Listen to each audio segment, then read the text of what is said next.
Tá gravando? Não apareceu a mensagem aqui ainda. Ah, tá. Viu? Tá. Isso. Então, bom, então, hoje, dia 7 de outubro de 2020, pleno calor, sensação térmica de 40 graus, secura, né? Vamos começando, então, nossa aula, né, do fim do mundo. Mas depois nós vamos construir um mundo novo, maravilhoso, né? Justo, igualitário, né, com muito amor, depois que esse acabar. Né? Então, gente, olha, primeiro, antes nós combinamos a aula passada, então, de hoje conversarmos a respeito do Estado Plurinacional, do novo constitucionalismo, que são ideias e teorias que dialogam diretamente com o pensamento decolonial, né? Então, é muito importante isso, né, como que esse pensamento decolonial e as filosofias, né, e as epistemologias das Américas, né, das terras baixas, das terras altas, né, dos Andes, da Amazônia, dos povos, dos milhares de etnias, né, que estão presentes aqui nesses territórios, né, tem influenciado ou dialogado, eu acho que é uma palavra melhor, né, tem sido estabelecido um diálogo muito importante, né, do Papa Francisco, do Vaticano, né, a construção da ideia do humanismo integral, né, da ecologia integral, que é construída muito em diálogo com com esse pensamento, com essas filosofias, né, e com as epistemologias dos povos originários da Amazônia e dos Andes. E são justamente essas epistemologias e essas filosofias, essa forma de ver, de sentir, de compreender, de aprender o mundo, né, que também fundamentam o novo constitucionalismo democrático latino-americano e os estados plurinacionais. Né? E aí é sempre importante lembrar, né, de que a gente tem hoje no mestrado e doutorado da PUC, né, o primeiro curso de mestrado e doutorado do Brasil, né, que vai justamente trazer, tem uma linha de pesquisa, né, voltada para o Estado plurinacional em diálogo com o direito internacional e os direitos humanos. Tá? Então, isso foi uma grande inovação recente do nosso mestrado e doutorado, e já temos aí, já colhemos já alguns frutos importantes, né? Dissertações de mestrados, teses de doutorado de muita qualidade, né? Dialogando ou partindo dessas reflexões, né? Com o Estado, o novo constitucionalismo e as teorias decoloniais. Então, eu acho que essas três expressões, né, a gente vai começar por elas, né, elas andam juntas, né? Então, quando nós falamos em novo constitucionalismo, a expressão mais avançada, né, e mais radical, mas aqui eu utilizo o termo radical, não no termo do senso comum, né, como sendo uma coisa ruim, intolerante, extremista, mas ao contrário, não extremista, mas algo profundo, né, ou seja, que vai lá discutir as raízes, né, do nosso pensamento, do pensamento moderno, e das outras diversas formas de pensar que estão presentes na América e pelo resto do mundo, né, África, Ásia, Oceania e Europa. Então, a radicalidade nesse sentido, né, de raízes, de aprofundar, de compreender as nossas raízes, de compreender o diálogo, né, dessas raízes que se multiplicam, né, embaixo da terra e que nos mantém em pé, né, como mantém uma árvore em pé. Então, é nesse sentido que eu utilizo o termo radical, né, e não no sentido que não é o sentido próprio da palavra, né, como extremismo ou intolerância, de forma nenhuma, justamente o contrário do que nós estamos falando. Nós estamos falando de diversidade, de tolerância, de diálogo, de compreensão, né, e não de extremismos. Então a gente vai, na aula de hoje, comentar alguns desses fundamentos, né? Vocês têm a palavra aberta para o momento que vocês quiserem perguntar, né, dialogar no momento que quiser, fazer alguma observação, alguma dúvida, discordância, concordância, enfim. Né? Vocês estão livres à vontade, isso que torna a aula assim, mais rica, né? E essas tardes maravilhosas que a gente tem tido, né? Eu acho que hoje já estão completando 9 ou 10 aulas, como é que passa rápido, né? A gente está já, que coisa boa, pois é, e aí, mas antes de começar, então, eu vou passar para vocês o nosso, eu falei que a partir, na verdade, a programação inicial que eu tinha feito com o Dino seria a partir da sexta ou sétima aula, a gente começaria, né, nós passaríamos a palavra para vocês, ou seja, então essa exposição, né, que nós temos feito nessas aulas, né, e depois seguidas dos debates, agora eu passo a palavra, vocês fazem a exposição e depois todos nós debatemos.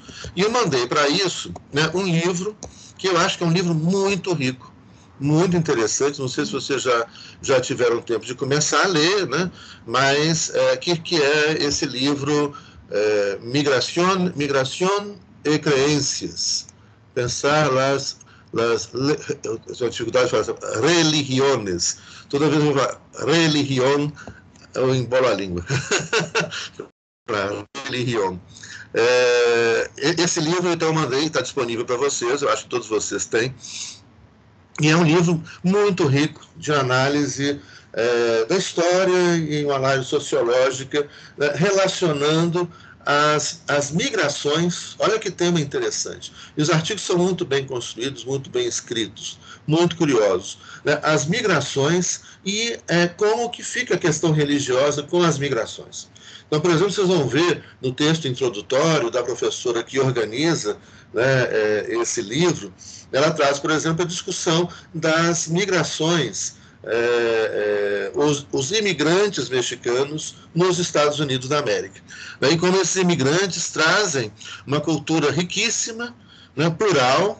Então, lembrando aqui a influência, né, da cultura indígena originária no México, né, cerca de 88% da população mexicana são de mestiços, né, ou indígenas. E você tem um percentual, 88% são mestiços ou indígenas, né? Então, um percentual muito menor de brancos europeus, que gira em torno de 8%. Né? E aí, então, obviamente que a gente tem, é um país, assim como o Brasil, né, dos mais populosos e dos mais fortemente católicos, né, ou cristãos. Mas inicialmente católicos, né, e fortemente cristãos, né? A gente tem tido também um crescimento grande no México, assim como aqui no Brasil, né, das religiões ou das igrejas neopentecostais, né, do cristianismo neopentecostal, além do cristianismo protestante tradicional, né, que é muito distinto, embora aqui no Brasil isso comece a ter, né, um contato e uma mistura crescente, né, que também é interessante a ser estudado, do protestantismo histórico, né? Então, protestante são os luteranos, né, no sentido estrito do termo, né? Quem faz o protesto é Lutero, como padre da Igreja Católica, né?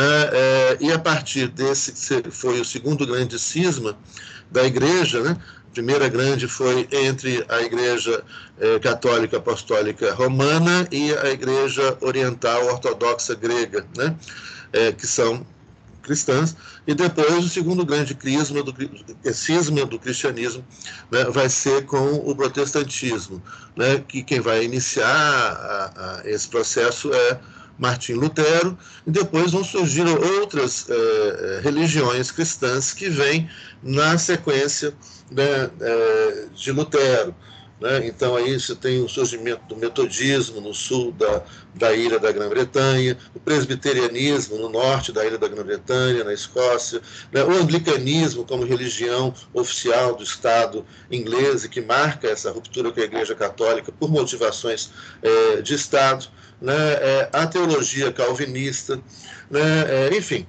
E aí, então, você tem, né, esse segundo momento dessas religiões que a gente pode chamar, então, do protestantismo estrito sensu, que é o luteranismo, né, e de um protestantismo lato sensu tradicional, que é, então, além do luteranismo, né, a gente tem o metodismo, o anglicanismo, o presbiterianismo, entre outros. E também a teologia calvinista. Bom, e depois, um fenômeno, e aí, gente, eu estava procurando esse livro, eu não achei, mas eu vou encontrar. Eu tenho esse livro, eu não encontrei ele em PDF, então, que muito interessante.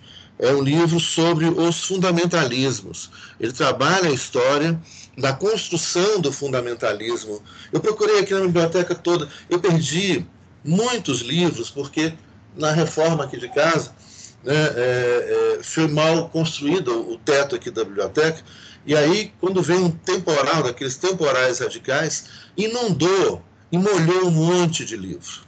Nossa, dá vontade de chorar quando eu lembro disso. Mas, assim, perdi algumas estantes de livro, porque fica alguns, quando molha tudo, ficam irrecuperáveis. Vocês já viram essa triste cena, né, de um livro todo molhado? Né, alguns ficam irrecuperáveis, manchados, né, e outros dão para recuperar. E eu não achei esse livro, mas eu vou encontrar e eu vou mandar no nosso grupo de WhatsApp menção a esse livro. Diga. Professor, uma Diga. dúvida. Sim. Quando se fala em fundamentalismo, eu posso associar com extremismo? Em alguma medida, sim. Né? Esse livro ele fala do fundamentalismo nas três grandes religiões monoteístas. Então ele fala do fundamentalismo judeu, do fundamentalismo muçulmano e do fundamentalismo cristão. Né? E como é que ele utiliza eu vou achar esse livro, eu não estou lembrando o nome do autor, mas chama Os Fundamentalismos. Então ele mostra, né, o fundamentalismo ele seria o quê? Uma tentativa de resgatar, e eu diria já adiantado, uma tentativa inglória, né, ou não possível, né, de resgatar, né, o real sentido dos escritos sagrados.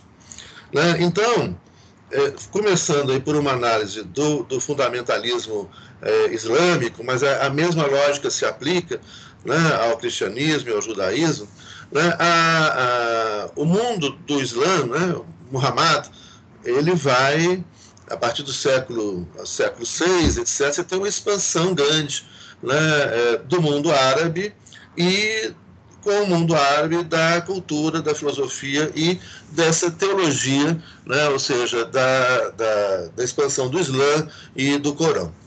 Uma coisa que é muito interessante a gente lembrar, né, eu estudei islamismo aqui, junto com o professor Leonardo Nemer, professor Mafra, professor Arthur Diniz, também de Direito Internacional, aqui em Belo Horizonte, na Rua do Amendoim, né, no segundo quarteirão. Você sabe a história da Rua do Amendoim, aquele que o carro anda sozinho, né, ilusão de ótica, aquele negócio. Mas depois já construíram casas ali, já atenuou a ilusão de ótica. Mas na Rua do Amendoim, no segundo quarteirão, tem uma mesquita.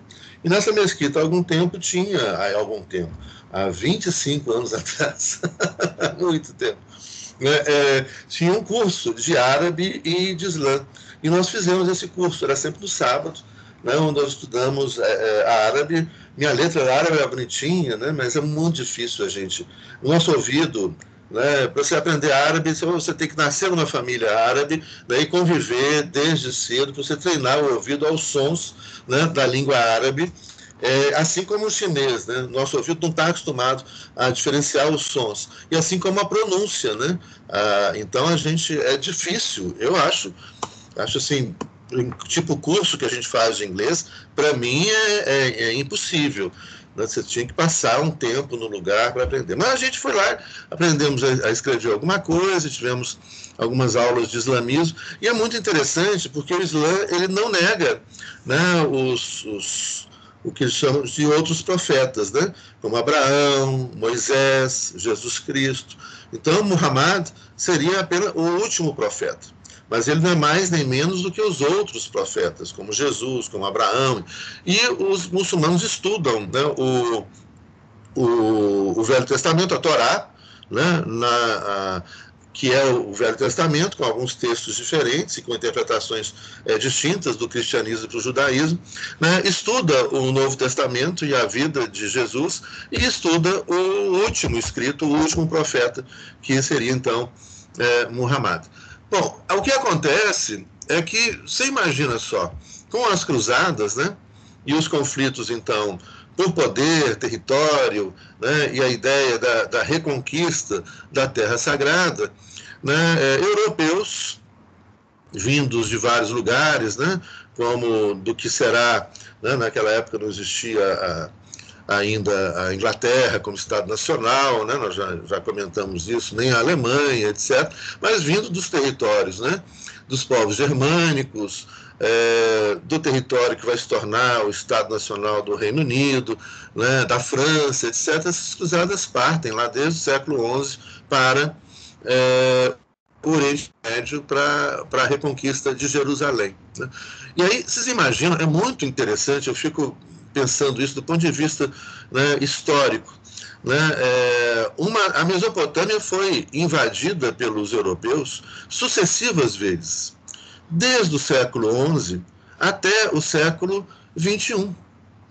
Você imagina só, a Terra, ali, quando os europeus invadem, eles constroem isso, mais recentemente, né, estados nacionais, né, artificiais. Ou seja, divide um mundo que não era organizado em estados nacionais. O Estado Nacional surge a partir do século XVI, né, nós já comentamos isso, 1492, o início da invasão, né, da América pelos europeus, 1492, né, o início da formação do Estado Nacional português e do Estado Nacional espanhol, né, então é uma data referencial que a gente utiliza muito, dialogando com os autores decoloniais, e entre eles o Henrique Dussel, né, o autor da Filosofia da Libertação, fabuloso, merece ler tudo dele, ele é muito bom, né? Então, ali começa a construção desse Estado Nacional.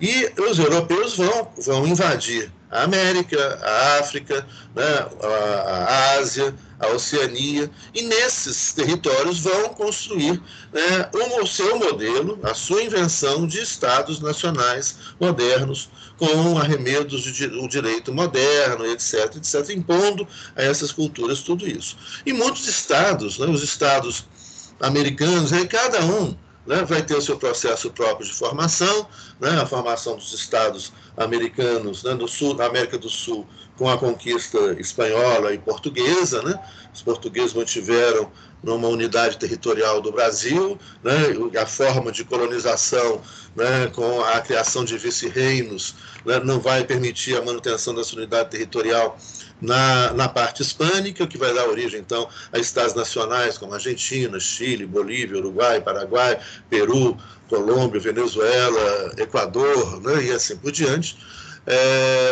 México, toda a América Central, Guatemala, Honduras, El Salvador, tudo isso era império, né, invadido, né, territórios invadidos pelos espanhóis. E aí, então, né, também você tem esse mesmo processo artificial de invenção de estados artificiais no Oriente Médio, né, como a Arábia Saudita, é uma invenção do século XX, Emirados Árabes, né, o Iraque, onde se criam, Irã, onde se criam a partir, né, de impérios, reinos, civilizações nômades, como no norte da África, Argélia, Líbia, né, inventa-se esse Estado Nacional nesses espaços também. E aí, então, essa invasão europeia, né, no Oriente Médio e na África vai propositalmente, né, dividir povos e etnias em estados nacionais artificialmente criados pelos invasores europeus, que contêm, né, alguns deles, isso é interessante, alguns deles contêm vários reinos, né, antigos reinos, antigas sociedades, né,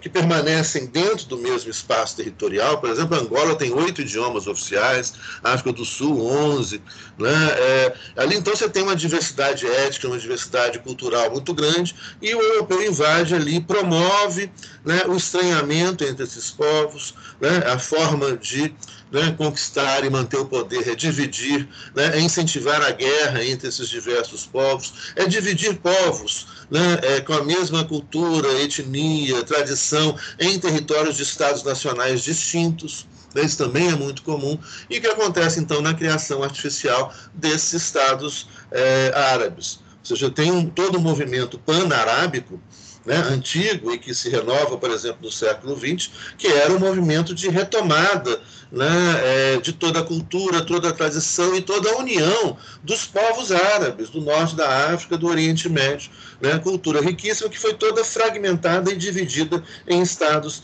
artificiais. E aí você imagina, né, isso aí a partir do século XI, século XII, imagina só, né, o habitante de Bagdá, né, ou de Tikrit. Tikrit é a terra do Saddam Hussein, mas Tikrit também é a terra de um grande líder árabe, muçulmano, que era o... Gente, como é que ele chamava? Agora acabou de fugir o nome da minha cabeça. Lembra aí, gente, o das Cruzadas, que retomou Jerusalém. Gente, vocês sabem? Como é que chamava o líder árabe que retomou Jerusalém? Ah, meu Deus. Nossa Senhora, fugiu. Bom, gente, vocês têm que saber o nome desse cara, não é possível. Bom, era a terra dele, Tikrit é a terra desse cara também. Fugiu, ah, meu Deus. Mas eu vou achar. Então vocês procurem na internet. Olha ali o nome do líder. Saladino, isso. Saladin. Saladin. Saladino, isso mesmo. Saladin era de Tikrit. E você imagina, então, Saladino, isso mesmo. Você imagina, então, se contar a história, imagina hoje, né, um iraquiano em Bagdá estudando a história dos povos da Mesopotâmia, né, berço das civilizações, né, eles fabricavam há 6.000 anos, já fabricavam cerveja, já fabricavam vinho há 6.000 anos, Biblos, né, que hoje está no território do Líbano, né, tinha milhares de habitantes, civilizações complexas, né, e os caras foram invadidos no século XI pelos europeus. Aí depois, imagina, no século XII, voltam os europeus e invadem Bagdá de novo. No século XIII, aí volta, né, eu acho que o século XIII foi Ricardo Coração de Leão, né, o rei inglês, que vai lá em Bagdá e invade Bagdá de novo. Aí depois do século XIV, eles invadem de novo. Depois do século XIX, os europeus invadem de novo Bagdá. Aí em 1917, né, os europeus ingleses cercam Bagdá e invadem de novo Bagdá. Depois, na década de 1990, o Bush, junto com tropas da OTAN europeias, invadem de novo Bagdá. Depois do século XXI, no início do século XXI, né, o Bush filho, com tropas europeias da OTAN e norte-americanas, invade de novo Bagdá. E você imagina esse jovem hoje estudando no Iraque, ele fala, olha, nossa, lá no século XIII eles invadiram, né, Bagdá e mataram meu tataravô. No século XIV eles invadiram de novo e mataram meu tataravô. No século XIX eles invadiram de novo e aí mataram meu trisavô. Depois do século XX, da Primeira Guerra Mundial, né, eles invadiram de novo e mataram meu bisavô. Tadinho. Aí depois chegaram no final do século XIX, mataram o meu pai. E depois do século XX, meu irmão foi para a guerra e meu irmão também foi morto, né, no século XX, na guerra. Você imagina qual é o sentimento, né, que está ali latente. Né? É muito interessante e eu acho que esse muito sentimento dos povos originários hoje nas Américas, né, dos povos originários hoje em rebelião, hoje, né, na Bolívia, né, contra a manutenção da opressão, né, dos impérios ocidentais, né, até hoje. O fundamentalismo, ele é fruto disso. No caso do Islã, né, essas invasões sucessivas, né, e a perseguição à religião, ao pensamento, à teologia, né, desses povos, né, e a acentuação, ou seja, de novo no século XIX, de novo essas invasões, de novo essas perseguições, etc., faz com que surja um movimento que é um movimento de tentativa de recuperação das bases, ou seja, das interpretações antigas, aí século X, lembrando que a religião islâmica ela não tem uma hierarquização, como, por exemplo, existe na Igreja Católica. Então, não há uma estrutura hierarquizada, organizada, né, com papos, cardeais, arcebispos, bispos, etc. Não tem isso. E no Islã, a ideia, ou seja, as pessoas que eram consideradas líderes religiosos no século X, por exemplo, eram pessoas que se dedicavam ao estudo da religião, né, e que eram, então, escolhidas pelaquela comunidade para ser uma liderança religiosa. Ou seja, era o mais sábio da comunidade. Então, é o ancião, o sujeito mais sábio, mas não é qualquer ancião, aquele que dedicou a sua vida aos estudos dos textos sagrados. E ele, então, é como eleito, né, essa liderança. E você tem interpretações, então, que são feitas do Corão naquele momento. E aqui, então, começam os problemas. E os problemas que eu vou relatar aqui não são só do islamismo, mas são também presentes no cristianismo e no judaísmo. Imagina, por exemplo, o árabe, você escreve da direita para a esquerda. E a língua árabe, e o que eles explicam, né, assim como o hebraico, né, era que se escrevia assim nas pedras, né, é muito, você tentar, a maior parte das pessoas são destras, né, então você escrever nesse sentido, né, é mais difícil, você não vai conseguir. Eu, pelo menos, não consigo bater o martelo nesse sentido com a mão esquerda, né, tem que ser canhoto. E os canhotos são minorias. Então, o alfabeto árabe, né, antigo, ele não tinha o grau de detalhamento que ele tem hoje. Então, por exemplo, cada risco, o árabe é muito bonito, né, de se escrever, as letras são muito bonitas, né, os riscos eles se emendam, e aí você tem pontos, né, cada ponto, uma determinada letra, com um ponto ela tem um sentido, com 2 pontos ela tem outro sentido, essa letra emenda, né, em outra letra, ou seja, essa riqueza do detalhe da escrita árabe hoje, né, ela não existia no passado. Então, é a mesma questão que se coloca, né, para as outras religiões monoteístas. Olha, primeiro, né, o primeiro desafio é você entender o sentido que aquele texto tinha, né, no contexto, na época que ele foi escrito. Né? Então, hoje, quando se fala em exegese bíblica, né, a tarefa da exegese bíblica fala, olha, é óbvio, gente, que não é possível traduzir, né, palavras escritas há 2.000 anos atrás, há mais de 2.000 anos atrás, por palavras das línguas ocidentais modernas. Você não troca uma palavra por outra. Isso não existe. Isso não existe. Isso é muito importante frisar aqui. Isso não é possível. Isso não existe. Você não traduz, você não substitui. Veja bem, vou pegar aqui um exemplo, né, de uma língua ocidental moderna, o alemão. Não tem como, você tem palavras em alemão que você não substitui simplesmente essa palavra por uma outra palavra de um outro idioma. Por exemplo, a briga que foi para traduzir Freud, né? Um cara que tem prêmio de literatura, que escreve, claro, que escreve muito bem, que escreve em alemão, e você vai pegar uma palavra do alemão e vai passar para o português, não tem correspondente. Você tem uma palavra de Freud, fala Unheimlich, né? Essa palavra não tem tradução, não tem uma palavra em português que traduza isso. Né? Então você vai, na verdade, para você traduzir uma palavra, né, você precisa, muitas vezes, como você não tem aquela palavra correspondente, né, você precisa de várias palavras para tentar explicar o que aquela palavra significava quando ela foi escrita.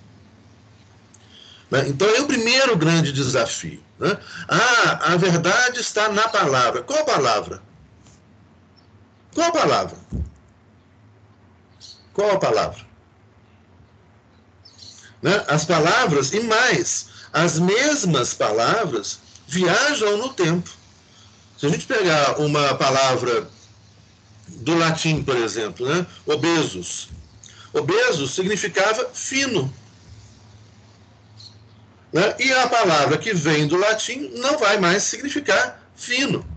As palavras viajam no tempo. As palavras têm significados em determinados contextos. Daí a tarefa fabulosa, enorme, gigantesca, de vidas e vidas e vidas, para você tentar, né, traduzir, buscando o sentido originário. Isso que se faz com os textos sagrados, mas que não se faz, por exemplo, com o constitucionalismo. Para o constitucionalismo, não interessa o sentido originário. para as leis, né, para o ordenamento jurídico, não interessa a vontade do legislador. Isso é uma bobagem. As leis e as constituições, por exemplo, essas palavras mudam no tempo. Então, o que é a Constituição norte-americana, por exemplo? Diferente de um texto sagrado, embora eles façam, né, simbolicamente essa comparação, né? É um povo que atravessou o oceano para a Terra Prometida, que fez a sua Constituição, que é uma espécie de texto sagrado, etc. Está muito no imaginário do homem branco, né, norte-americano. A Constituição norte-americana, embora você tenha um texto constitucional nos Estados Unidos, esse mesmo texto recebeu pelo menos 3 interpretações diferentes, das quais resultaram 3 ordenamentos jurídicos distintos. As mesmas palavras foram interpretadas de forma diferente em momentos históricos diferentes. Ou seja, então, aí é o grande problema. Como é que eu aprisiono o sentido de uma palavra? Me interessa aprisionar o sentido da palavra? Né? Então, quando você traduz um texto sagrado, né, a exegese vai falar, olha, me interessa saber qual é o sentido que essa palavra tinha no momento em que ela foi escrita. O que é uma tarefa dificílima. E não há correspondente, né, no contemporâneo. Por quê? Seja porque essas palavras viajam no tempo e o seu sentido muda, seja porque não há palavras semelhantes, ou então vou precisar de palavras para tentar traduzir o que aquela palavra significava. Ou seja, uma língua, né, a gramática, a palavra, um idioma, não são facilmente traduzíveis. Ou seja, a língua, ela é contexto, a língua é sentimento, a língua é percepção de mundo. Então, você aprender a falar chinês, né, não quer dizer que você saiba o significado que aquelas palavras, né, têm, do ponto de vista amplo, cultural, sentido, sentimento, né, para aquele povo. Você pode, no máximo, tentar traduzir palavras. Por exemplo, eu vou tentar traduzir a palavra liberdade para uma palavra lá no basco, ascatazuna. A liberdade é ascatazuna, ótimo. Então, ascatazuna. Não, óbvio que não. Não é porque essa palavra ela surge em um contexto. Então, na verdade, as traduções elas procuram se aproximar dos sentidos. Mas muitas vezes, né, a tradução ela se afasta muito do sentido. E volta, então, ao grande desafio, ao enorme desafio, que é a tradução de obras filosóficas ou teológicas. Né? Isso é um desafio gigante, maravilhoso, que requer muito, muito, muito, muito estudo. Estudo para várias vidas. É um trabalho contínuo, né, de várias gerações. Né, e um trabalho dificílimo, complexo, e que nunca vai ser dado como pronto e acabado, porque nós estamos em sociedades também dinâmicas, onde nós mudamos na mesma medida que mudam o sentido do mundo, que muda o sentido das palavras. Né. Então, aquela pretensão que se tinha naquele determinado momento, né, no fundamentalismo, isso vai acontecer também com o fundamentalismo judeu, o fundamentalismo cristão, né, era tentar resgatar o sentido original, que foi perdido em meio a tanta violência, a tantas invasões, etc. Só que aí você tem um problema sério do fundamentalismo. Que o fundamentalismo, ele tenta voltar no tempo, que é algo que não tem como fazer. Ele tenta voltar a uma leitura original que não tem como ser feito. Eu acabei de falar por quê, de todo o problema de você tentar voltar a uma leitura original. E aí então começa, e o fundamentalismo, né, ele vai começar a estabelecer o quê? Olha, agora não é mais qualquer um que pode fazer a leitura do texto sagrado. Agora tem uma leitura que é uma leitura oficial. Então você começa a estabelecer um poder, né? Aqueles que podem dizer o sentido do texto sagrado. Então você tem cada vez menos pessoas autorizadas a dizer o sentido do texto sagrado. Né? E aí então, essas pessoas vão tentar recuperar aquele sentido originário, depois de tantas invasões, de tanta violência, né, contra esses povos. Daí está a origem, né, do fundamentalismo islâmico, né, e a origem dessa indignação, né, essa indignação que vira revolta, né? E essa revolta que vira violência muitas vezes. Onde então, agora você não pode questionar a leitura do texto sagrado. Essa é a leitura oficial, né? E você não pode mais questionar isso. E olha o problema que representa isso. Quando eu digo que há uma leitura oficial, né, isso é algo também impossível. Porque se eu pego aqui um texto, né, tem as palavras, mas quando eu leio essas palavras, eu atribuo a essas palavras o sentido que está na minha cabeça. E aí virou a bagunça geral. Vamos ver se eu estou conseguindo explicar isso direito. Se eu estiver confuso, vocês me avisem. Né? Por que virou a bagunça geral? Porque agora tem um sujeito poderoso, né, enraivecido, indignado, revoltado com tanta violência contra a sua cultura, contra o seu povo, tantas invasões, tantas mortes, né, tanta destruição da sua história, dos seus antepassados, etc. E esse sujeito agora vai falar, olha, isso está escrito aqui. Só que o que está escrito aqui? Quem é que vai dizer o que está escrito aqui? Olha, não tem dúvida. Olha, está escrito aqui liberdade. Você tem alguma dúvida do que é liberdade? Olha, eu tenho um monte de dúvidas do que é liberdade. Liberdade pode ter milhares de sentidos. Né? Não tem dúvida. Liberdade é liberdade. Pronto, acabou. E cala a boca. Né? Isso é o fundamentalismo. O fundamentalismo é o caos. É o caos onde você não há diálogo, há uma afirmação do poder, né? E isso a gente vai trazer para o fundamentalismo cristão. Essas coisas são repetidas, né, em pleno século XXI, fundamentalismo cristão, fundamentalismo islâmico, fundamentalismo judeu, é tudo o mesmo perigo, é tudo a mesma coisa, é tudo perigosíssimo, que gera violência, porque eu não posso discutir a palavra, sem perceber de que não há a palavra para nós. E aí, então, alguém vai chegar e falar, olha, para mim a palavra é isso. Eu tenho poder, se você discorda de mim, você está morto. Você é infiel, você vai ser perseguido, você vai ser isso, aquilo, vai ser expulso, vai ser humilhado, vai ser torturado, vai ser qualquer outra coisa. A gravidade disso, gente, eu acho que eu já comentei com vocês, mas eu quero caminhar para nosso... Estou respondendo a pergunta, mas eu quero caminhar...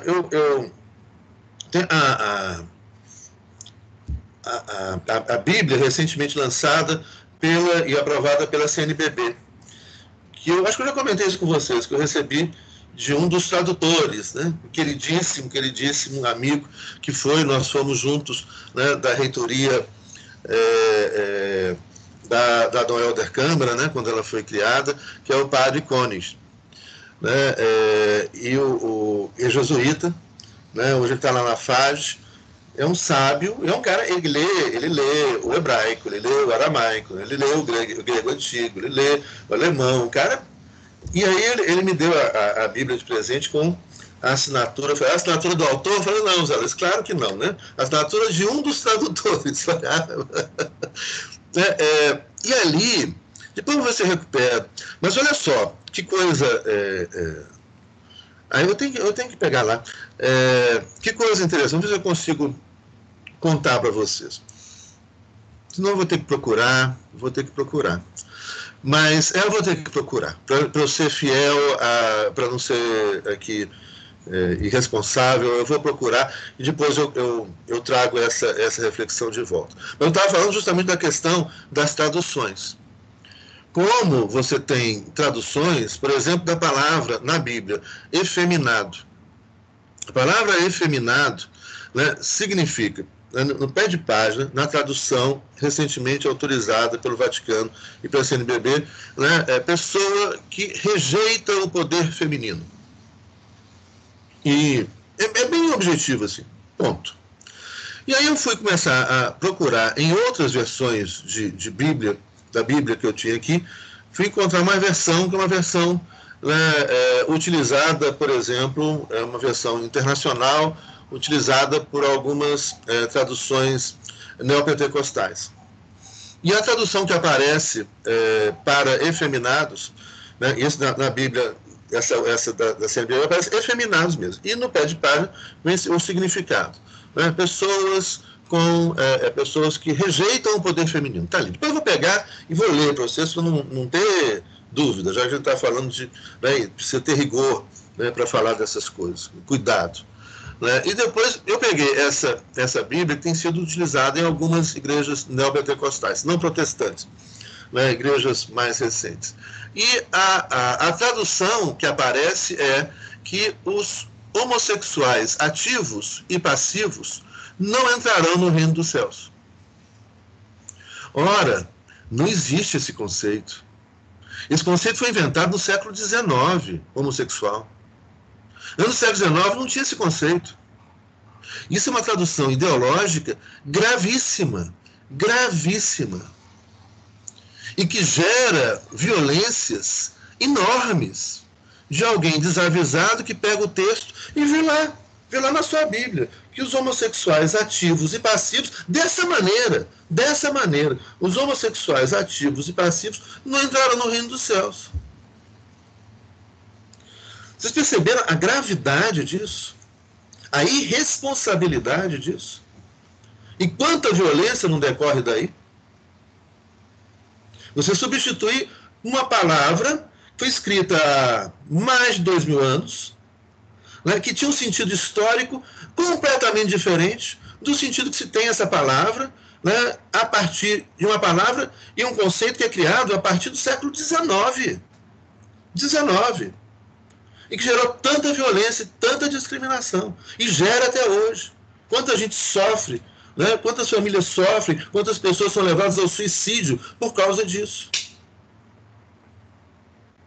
É muito grave. Mas isso é o fundamentalismo. Aí você chega e fala, não, está escrito aqui, ó. Está escrito aqui. Não discuta. Entendeu? Então, o fundamentalismo é um tipo de extremismo. Mas o extremismo é horrível, mas fundamentalismo também é horrível. É difícil medir, né, coisas horríveis. É ruim, né? É muito ruim. É muito ruim. É muito prejudicial às pessoas, né? Bom, então, vamos retomar aqui, mas antes eu queria então combinar com vocês o seguinte, deixar registrado aqui, na próxima aula, nós vamos trabalhar desse livro que eu mencionei, né, sobre migrações, nós vamos trabalhar a introdução, que é da página 9 à página 26. É pouca coisa, gente. Não vou pedir absurdos para você, não. Para vocês, não. Então, na página, nós vamos trabalhar 2 capítulos. O primeiro é a introdução, que é da página 9 a 26, que é sobre a migração e religiosidade no México e Estados Unidos. Escrito pela autora da obra, pela organizadora da obra. E o capítulo 1, que vai da página 27 à página 45. Tá? Então, página 9, porque o que vem antes é aquelas páginas em branco, aqueles negócios de introdução. Então, começa o texto mesmo na página 9, da introdução, e até a página 45. Então, não é muita coisa, tranquilo vocês lerem, né? E eu pediria, então, muito, que todos vocês lessem, né?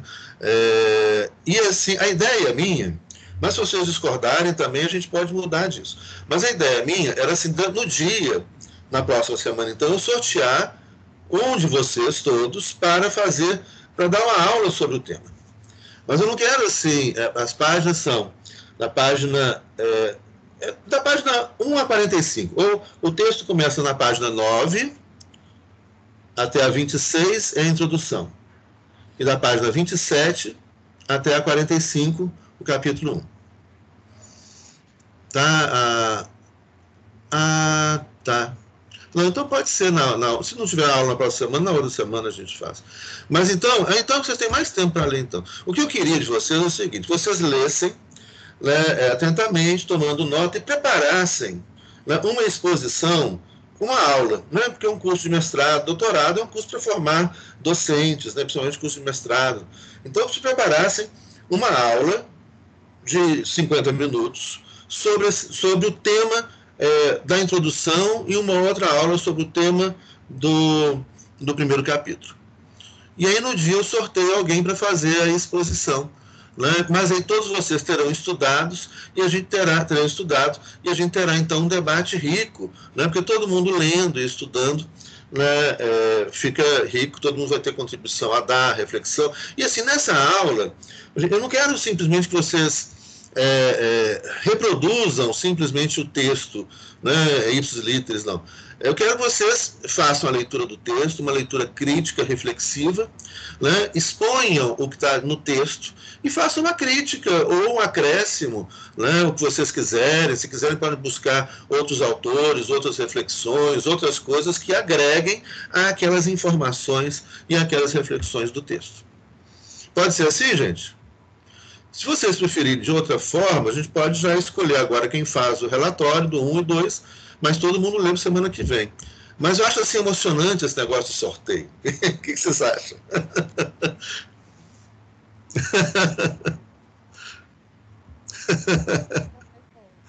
Professor, próxima semana seria essas, seria a introdução e o capítulo 1. Isso, na página 9 a 45.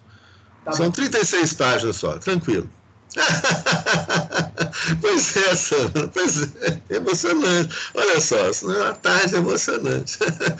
Não, imbecil, você vai ler o texto, você vai falar o texto.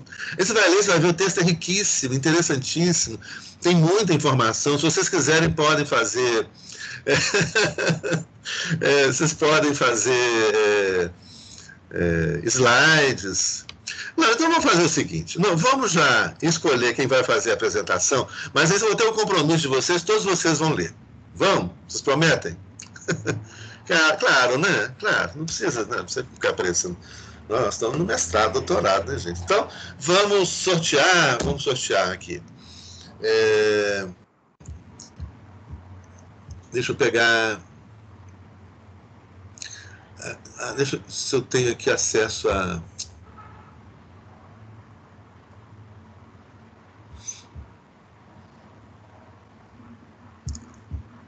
Então, faz o seguinte, nós somos 14, eu tenho uma ordem aqui, que vocês não sabem dos alunos. Então, vocês vão falar um número de 1 a 14, não é a ordem de chamada, né? É uma outra ordem e aí... Então, vai ser o primeiro sorteado para apresentar a introdução na próxima aula. Fala aí o número... o Euler, que já está com o microfone desativado. Euler, fala aí o número de 1 a 14. 5. Kelismar. Ali, Kelismar. Então, você apresenta da página 9 à página 26. Nossa, professor, eu acho que eu preciso fazer um adendo aqui. Eu só estou na disciplina isolada, não estou no mestrado ainda não. Não, você faz se quiser, que é liberdade, mas eu acho que você vai ter uma contribuição legal. Você vai, tranquila, Tá, sem estresse. Confia, Buba. Quando eu fiz a primeira disciplina do professor Zé Luiz, também foi isolada, e ele botou a gente para poder apresentar um livro inteiro. E fazer uma aula do livro inteiro. E foi ótimo, foi maravilhoso. Recomendo demais. Viu? Tranquilo. E aí, Kelismar, desse jeito, prepara uma aula, pode fazer slides, prepara a aula com os slides, se quiser, né? E o texto vai te dar inspiração, se você quiser acrescentar alguma coisa, suas reflexões, sua visão crítica. E o texto, ele é repleto de informações muito ricas, muito interessantes.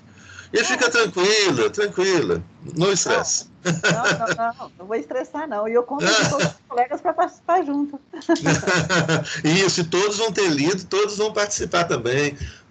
Devem fazer perguntas e também comentários, né, etc. Então, agora... Deixa eu perguntar uma coisa para o senhor, porque aí no chat alguém perguntou se o professor Dimas ainda não tinha uma aula para dar na próxima semana. Não sei, como é que ficou combinado? Vou perguntar para ele. Mas eu acho... Tinha? Ele tinha falado que ia falar um pouco sobre outro filósofo. Aquele... Esqueci o nome do... Esqueci o nome agora do filósofo. Então, olha só, fica melhor ainda para vocês, gente. Vocês vão poder ler o livro todo agora. Porque então vocês vão ter... Na semana que vem não tem aula. Lá, Milane, se joga. Todo mundo vai dialogar. Então... Professor, talvez a gente dividisse o livro e aí mais pessoas pudessem pegar a tarefa, né, de apresentar, talvez ficasse mais fácil e a Carisma também se sentisse mais confortável. Não, sim, mas nós vamos dividir os outros capítulos também. Nós vamos. Vocês já querem dividir de uma vez? Não, o que ela vai dizer, meu professor, é para fazer, tipo, 2 capítulos, 3 capítulos, 2 pessoas, mais 3 capítulos, outras 2 pessoas. Não sei se foi isso que eu entendi que a Sâmara quis colocar. Ah, tá. Não, mas o livro é grande. E aí todo mundo vai ter lido. Não, vocês se ajudam. Tranquilo. Não estressa não, gente. Que é na tolerância, diversidade, paz e amor. Tranquilo. Não tem estresse. Então fica aí. E aí... isso. Depois eu divido o restante do livro, porque eu tenho que pegar o livro, aí eu vou separando por página e página e já vou também sorteando aqui os. Agora, o segundo, então, Kelismar, agora você vai escolher também, então, um número aí de 1 a 14. Espera aí, deixa eu pegar a lista de novo aqui. Vai lá, pode falar. 7, professor. 7. Milene. Milene? Se joga, Milene! Ei, professor!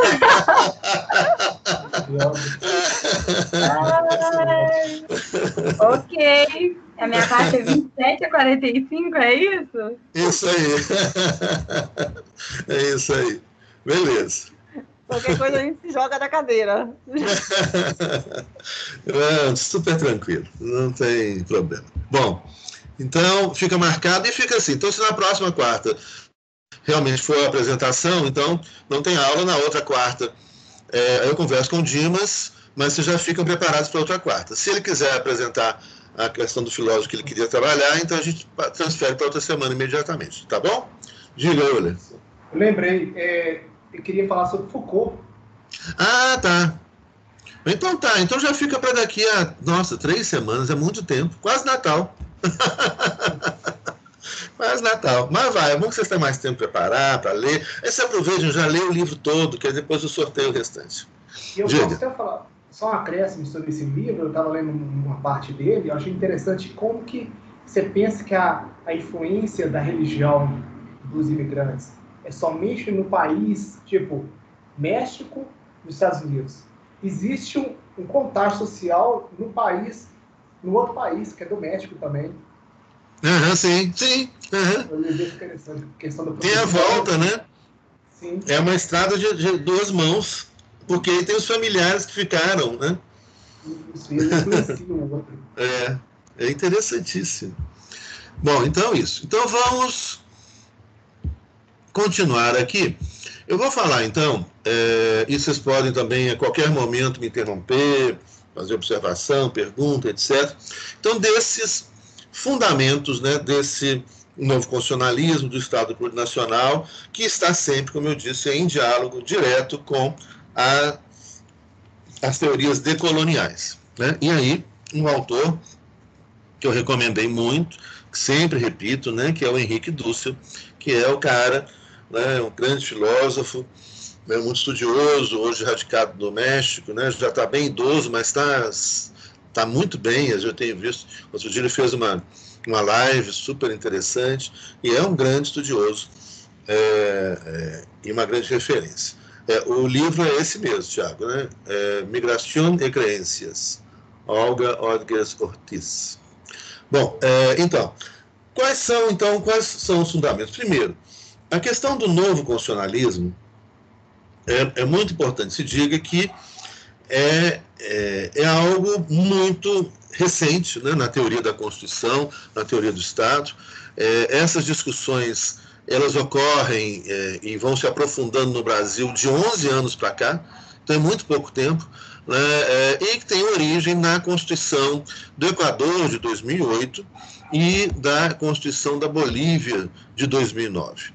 Tá? Então, é algo que acontece muito, muito recentemente, embora, obviamente, que todo o processo né, de resistência, de luta contra os invasores, a opressão, a violência colonial, né, ela vem de 500 anos. São 500 anos de história e de resistência colonial. Assim como os escritos decoloniais, eles já vêm aí desde a pós-Segunda Guerra Mundial, né, desde então a segunda metade do século XX, com autores aí muito importantes e que dialogam com outras linhas, né? Você tem o pensamento decolonial, que dialoga com o pensamento pós-colonial, né? Com os estudos subalternos, autores indianos, autores, né, na América Central, África, importantíssimos, né? E assim por diante. Bom, esse novo constitucionalismo, ele é uma herança, obviamente, do constitucionalismo. Então, portanto, ele é uma herança do pensamento europeu, né, e do constitucionalismo, que é uma construção europeia. Então, se a gente pegar aí, não vamos trabalhar isso de novo, né, isso já estão cansados de saber, se nós pegarmos, né, o constitucionalismo moderno, né, esse constitucionalismo moderno ele tem 3 grandes tipos, né? Falamos de uma tipologia do Estado e da Constituição moderna, a gente pode encontrar ali 3 grandes áreas, né, 3 grandes tipos, que é o constitucionalismo liberal, né, o primeiro formato em que nasce o constitucionalismo moderno, de um Estado abstencionista, a garantia de direitos individuais, né? Esse constitucionalismo liberal não nasce democrático, ele vai, né, se democratizando lentamente na segunda metade do século XIX, no decorrer do século XX, com avanços e retrocessos. Esse constitucionalismo liberal ele tem um grande baque, né, a Primeira Guerra Mundial, e na Primeira Guerra Mundial é um marco divisor de águas para o início do surgimento do constitucionalismo social e também do constitucionalismo socialista. Então, ali a gente tem os 3 grandes vertentes, né, lato sensu, dos tipos de Estado e dos tipos constitucionais, né, modernos. Então, portanto, desde as revoluções burguesas, Inglaterra, França, Estados Unidos, surgimento do constitucionalismo liberal, Primeira Guerra Mundial, Revolução Mexicana, Revolução Alemã, né, o constitucionalismo social e a Revolução Bolchevique, né, Rússia, formação da União Soviética, o constitucionalismo socialista. E aí, então, nesse momento, a gente já tem algo muito interessante, que é, no México, em 1917, a primeira Constituição Social. Esse constitucionalismo social, que depois vai também refletir-se na Constituição de Weimar, Alemanha, 1919. Só que México, em 1917, já tem alguns elementos distintos, marcantes da América Latina, né? E ali a gente já encontra alguns elementos marcantes com relação à diversidade, especialmente a questão ou a influência e a proteção dos direitos dos povos originários, dos povos indígenas. Então essa discussão começa ali no México, em 1917. E o constitucionalismo social mexicano, embora... E aí isso é muito interessante, gente, porque as pessoas que, geralmente, pela primeira vez, os constitucionalistas, né, muitos colegas europeus, principalmente, né, eles pegam a Constituição e vão olhar a Constituição da Bolívia, do Equador, do Brasil, do México 17, que já vem sendo vista dessa maneira, inclusive por nós durante muito tempo, né, como sendo mais uma Constituição moderna. Por quê? Essas constituições têm lá a ideia de separação de poderes, que é um elemento fundamental para o constitucionalismo, né? Limitação do poder do Estado. Todo Estado constitucional vai ter normas de organização e funcionamento do Estado, distribuição de competências, limite ao poder do Estado, né? E uma declaração de direitos. Toda a Constituição moderna vai ter uma declaração de direitos. O que vai mudar de Constituição para Constituição é a forma como os direitos são tratados, né? E quais são esses direitos presentes na Constituição. Então, por exemplo, uma Constituição liberal, direitos fundamentais são só os direitos individuais. E assim permanece até hoje, por exemplo, os autores norte-americanos. Direito à saúde, educação, previdência, não é direito econômico, não é direito fundamental. Para os norte-americanos até hoje, direito fundamental são só os direitos individuais. Relativos à vida, à liberdade individual e à propriedade privada. E muitos ainda trabalham com a ideia de direitos naturais, né? Bom, já no constitucionalismo social, você tem uma ampliação desses direitos fundamentais, que é o nosso constitucionalismo hoje, a Constituição Brasileira de 88, onde são direitos fundamentais os direitos individuais, os direitos sociais, os direitos políticos e os direitos econômicos, e ainda os direitos culturais, né? Então, você tem uma ampliação do leque né, de direitos fundamentais no constitucionalismo social. E no constitucionalismo socialista a gente encontra esses mesmos direitos fundamentais, mas há uma ênfase, né, grande aos direitos sociais e econômicos, ou seja, o papel do Estado na universalização dos direitos sociais e econômicos. E uma limitação temporária, transitória dos direitos individuais e políticos para a consecução do objetivo maior do constitucionalismo socialista, que é a construção de uma sociedade comunista. Lembrando que o conceito, né, teórico de sociedade comunista é uma sociedade sem Estado, sem poder, sem dinheiro, sem patrão, sem empregado, sem hierarquização. Seria uma sociedade, então, de pessoas absolutamente livres, ou, em outras palavras, a sociedade comunista seria uma sociedade ética, né, uma sociedade sem Estado. Outro dia eu vi um comentário, só um parênteses, um comentário no meu canal do YouTube, né, recente até. Um cara escreveu assim, que eu estava comentando aquele filme Adeus Lenin, lá no programa que eu tinha sobre cinema, e eu devo ter falado em algum momento, né, que o Estado socialista era uma passagem para se chegar à sociedade comunista, que, portanto, não existe Estado comunista. Isso é uma imprecisão técnica, essa terminologia está errada, porque o comunismo é o fim do Estado. Então, o Estado socialista seria uma transição para chegar a uma sociedade ética, que é uma sociedade sem Estado. Nossa, o cara me xingou, você é ignorante, burro, vai estudar, não, imagina, né, comunismo sem Estado, gente, tem muitos assim. Aí eu fui estudar e eu descobri que era isso mesmo. Mas então... Nossa, tem demais, gente. Nesses comentários, então, desse filme Adeus Lenin, o que me xingam? Nossa, comunista, seu isso, seu aquilo, Paraná. Demais. Bom, então, eu descobri que eu estava certo. Eu fui conferir lá. É isso mesmo, a teoria lá. Bom, então, você tem esse Estado socialista, né, que seria uma fase passagem.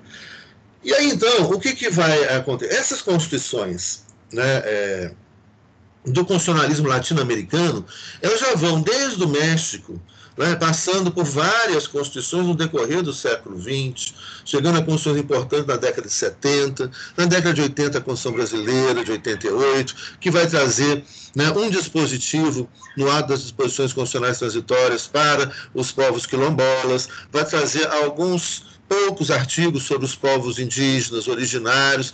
Então, essas constituições vão ter determinados elementos, né, que já esboçam o que seria esse novo constitucionalismo plurinacional do século XXI.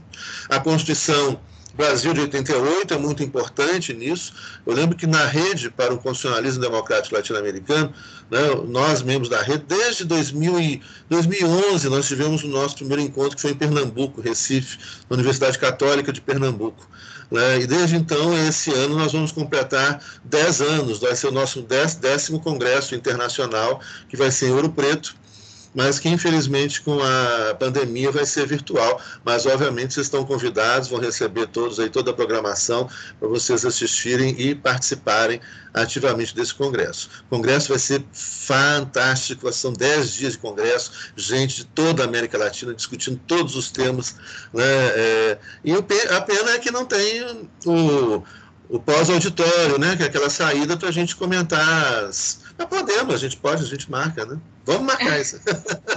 Precisamos marcar. Bom, então, Só uma coisa. Eu tentei, eu enviei minha ficha lá para poder me filiar e não recebi resposta, não. Não preocupa, não. Essas burocracias são modernas também. Deixa isso lá. Ser filiado ou não filiado é a mesma coisa. Todo mundo é filiado, todo mundo é bem-vindo. Esquece a burocracia. Nós tínhamos... tinha essa burocracia antes, até pensava em transformar em associação e tudo, mas não, venceu a liberdade, sem burocracia. É só chegar e participar.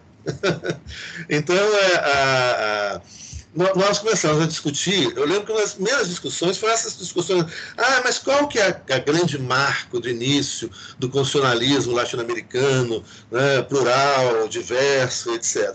Então, eu falo, não, os colombianos, a Colômbia, 91, os brasileiros, no Brasil, 88, os mexicanos, não, México, 17, né? Pode falar, não precisa também desse negócio, não. Vamos, né, você tem aí um processo, a gente vai identificando nessas constituições elementos pontuais, como na Constituição do Brasil, mas o que acontece mesmo de revolucionário, radicalmente transformador, é Equador e Bolívia, 2008 2009, que é, então, a criação dos estados plurinacionais. Então, vamos ficar ali com Equador e Bolívia, né, porque ali é que a gente vê esses elementos, né, de ruptura com a racionalidade moderna presentes claramente nessas constituições plurinacionais, e aí nós vamos já ver quais são esses elementos ali presentes. Então, a primeira perspectiva que se tem é mais do mesmo. Realmente, se vocês abrirem essa Constituição, vocês vão encontrar ali vários elementos do constitucionalismo moderno. Separação de poderes, declaração de direitos individuais, sociais, políticos, econômicos, né?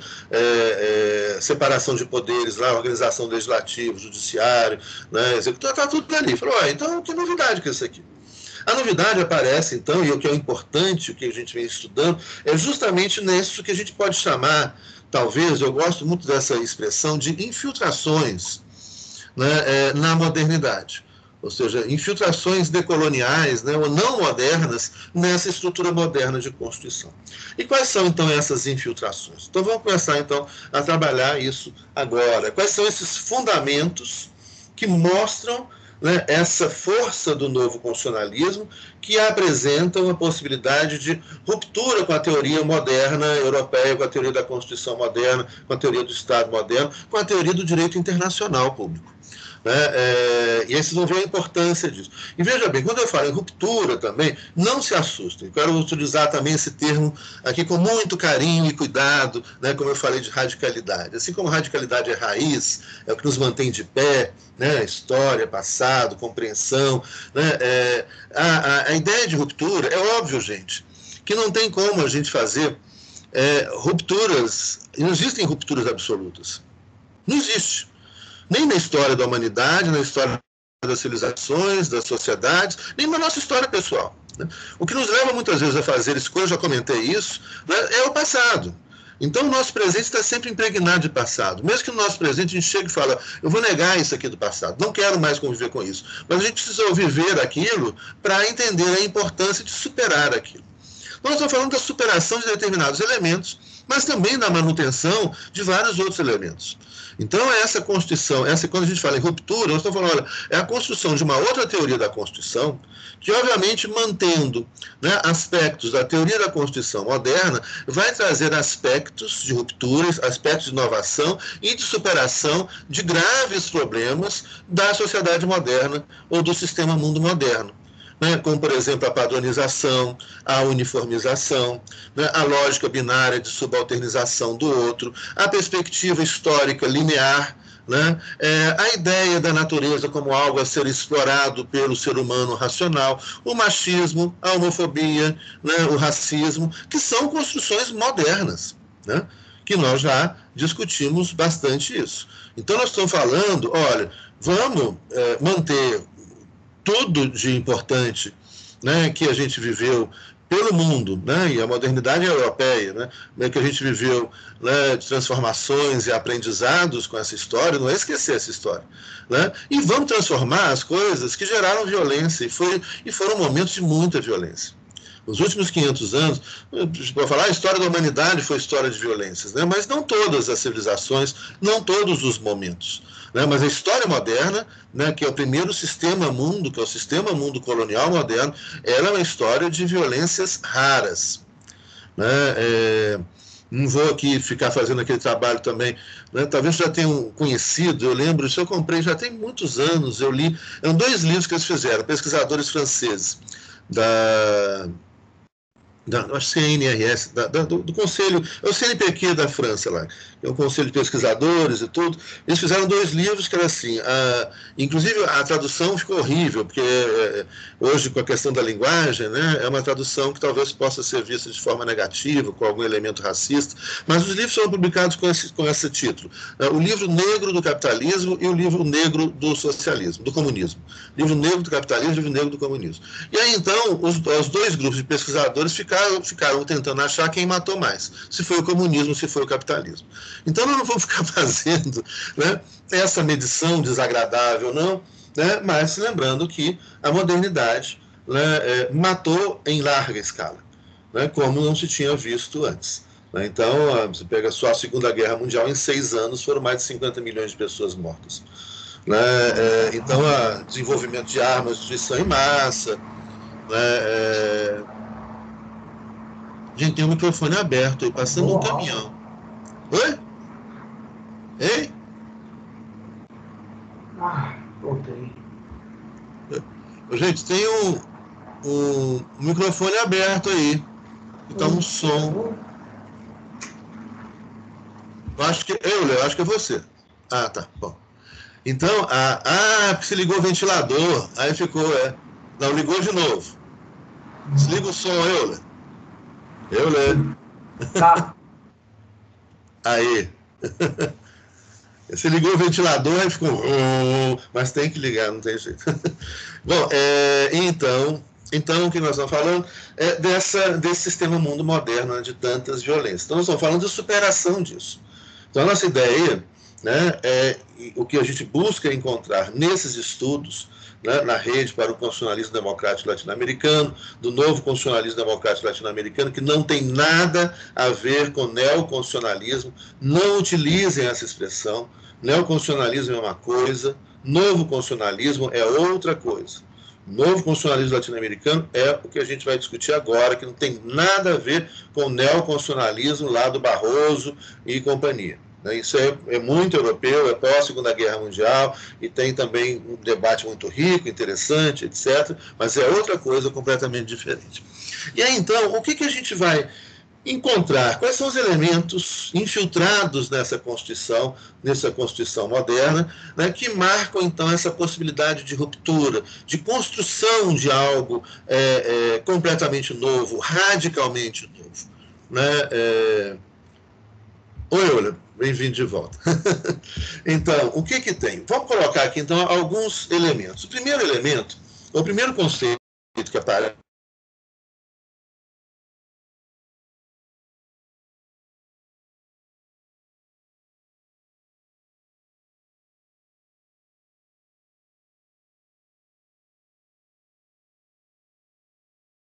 os desenhos.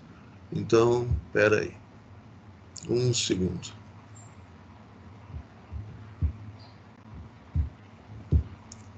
Pronto. A ideia de diversidade, então, é o primeiro elemento, né, que é central na discussão do novo constitucionalismo e que é central na discussão hoje, por exemplo, dos direitos humanos internacionais, né, e esse diálogo cada vez maior que acontece entre vários teóricos decoloniais, a discussão sobre a diversidade étnica, a diversidade enquanto direito individual, a diversidade, portanto, as mais variadas, né?